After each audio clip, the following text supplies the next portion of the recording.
بنات، أول شي عندي حطيت كمية من العدس بعد ما غسلتها ونظفتها زين من الشوائب، وأخلي عليها كمية من الماء وأسلقها.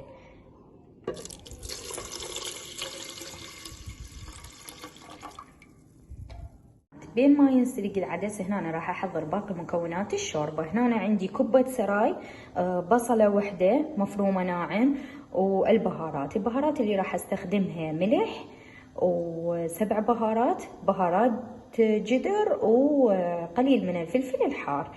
طبعا انتم تقدرون تستغنون عن الفلفل الحار، هو حسب الرغبة، ممكن تخلون فلفل اسود او فلفل ابيض البارد. بنات، هنا انسلق عندي العدس وكمل، تقريبا اخذ مدة 10 دقائق. بجدر راح اضيف قليل من زيت الزيتون، تقريبا خاشوقة واحدة مع الطعام، وراح اضيف البصل.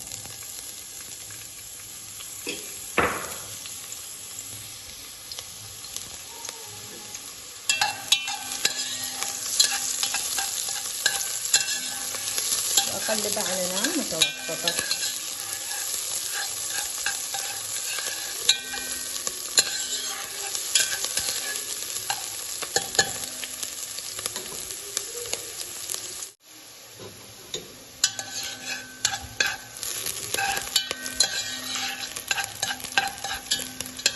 بعد ما حمت حمسة زينة أضيف عليه البهارات اللي عندي.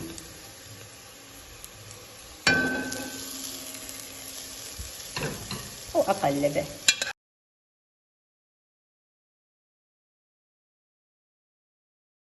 بنات، كل ما تركتوا البهارات تحمس، كل ما راح أضيف لكم نكهة تطلع نكهتها تظهر وتكون مركزة أكثر وأطعم. بعد ما حمس البهار راح أضيف عليه العدس.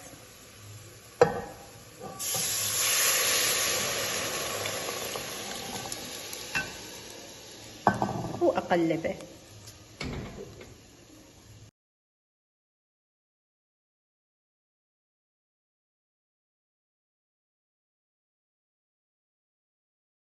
هنا بعد ما فارت الشوربة عندي لازم أشيل الرغوة هذه الفوقانية حتى لا تبقى بيها الزفار. وطبعا أني نسيت أصور لكم فقرة المعجون، بس هو بالعموم خلال ما تحمصون أو تشوحون البصل والبهارات تضيفون المعجون خلال هذه الفترة. زين، فأشيل هذه الرغوة وأرجع على مود أضيف الشعرية. أضيف بنات هنا آخر مكونين عندي واللي هي الشعرية. هنا بعد ما أضيف الشعرية يفضل إنه أنصي النار تكون متوسطة إلى هادئة، وأستمر بالتقليب حتى لا تكتل عندي الشوربة. فهنا بعد ما قلبتها راح أضيف كبة السراي. كبة السراي طبعا هي مستوية ومسلوقة، فما يحتاج لها وقت طويل. زين، فقط دقائق معدودة وأطفي الشوربة، يعني على بين ما يستوي الشعرية عندي تكون استوت هي همينة. فقط يفضل انه تطلعوها من المجمدة او الفريز قبل بوقت. زين،